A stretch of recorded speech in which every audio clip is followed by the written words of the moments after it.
But by the time you go and chase it down, it turns out that, well, maybe after, it takes time to vet all that stuff and put it together, but it is happening.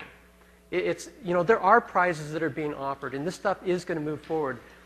Maybe one more question, then, well, okay, right there. I was curious to know if we needed to perfect the next level of the open source energy before going to the second level version. Like we haven't perfected really wind and solar and all that, so should we go the next step before perfecting those?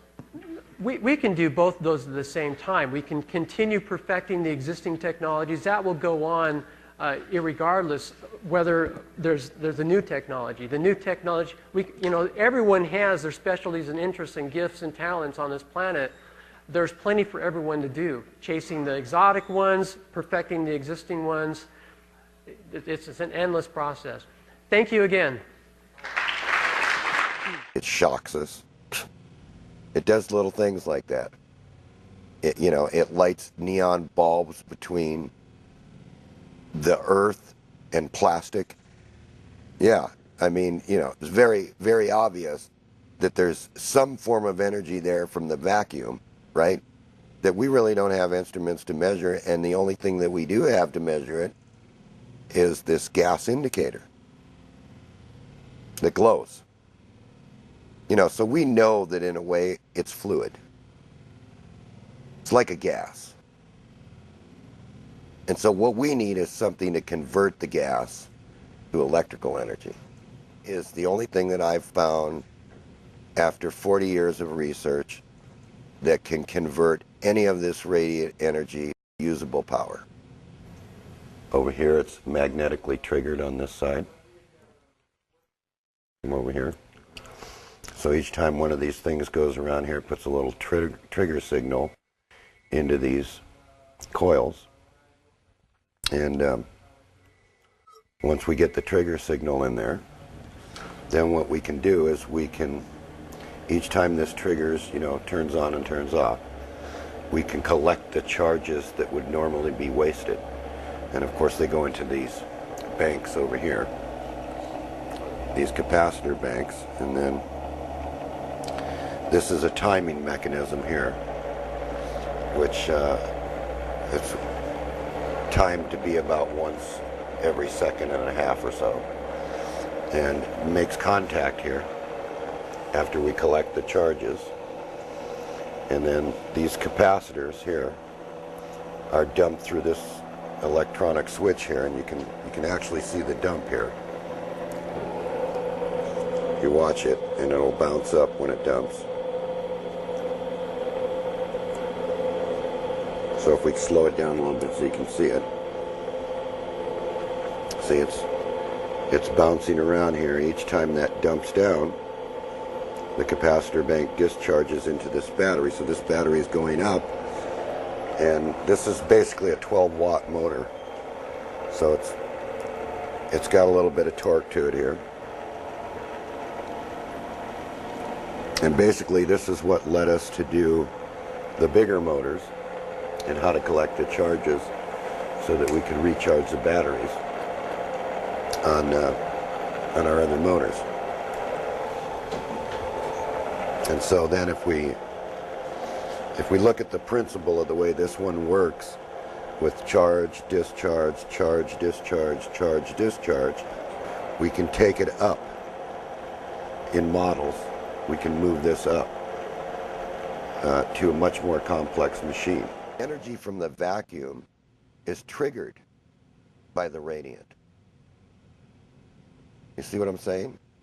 In other words, when you hit that battery with a radiant energy, the battery takes the energy from the vacuum in the chemical process and converts it to something that's usable at a later time. In other words, it's a triggering mechanism. You have to trigger your circuits to produce a radiant spike, and then the radiant spike, when it hits the chemical action, sucks the energy from the vacuum. Some of the many byproducts.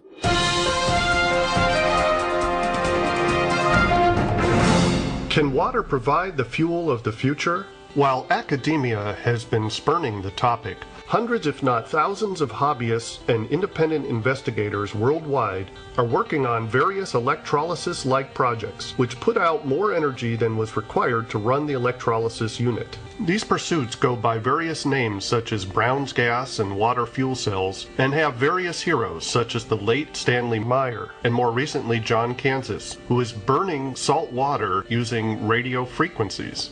A number of commercial interests are involved in the research and development of the various approaches as well.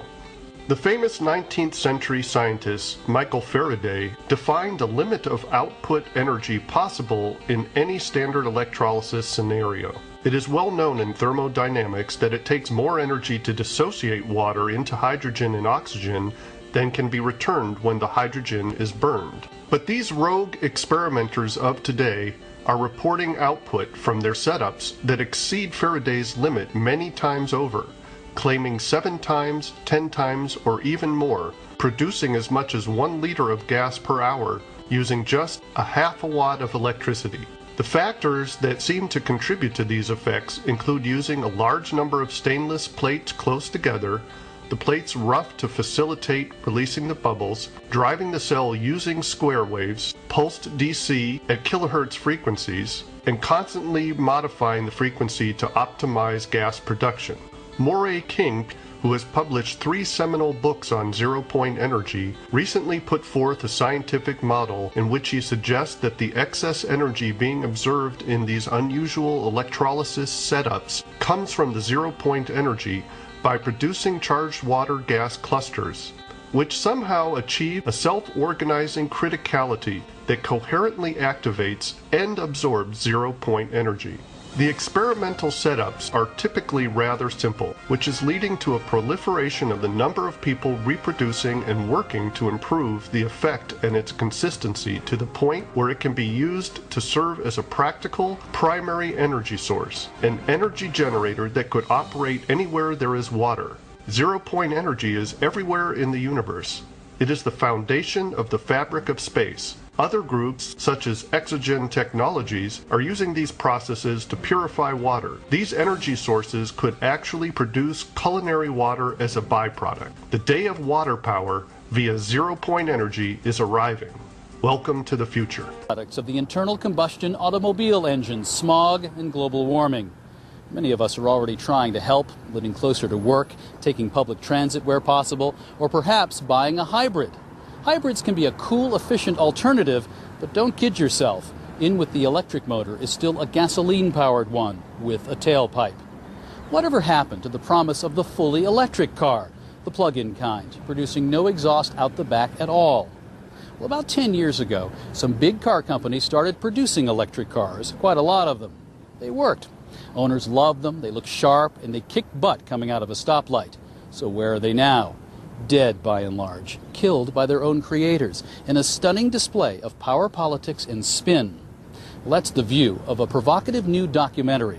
Chris Payne's film is called Who Killed the Electric Car? Chris, good to meet you. You too. I guess you're presenting us here with a whodunit? Yes, a bit of a mystery.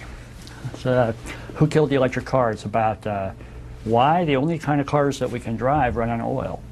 And for a while there was a terrific alternative, a pure electric car, mostly in California. And then they all disappeared. But you know, it didn't just happen that these cars became available.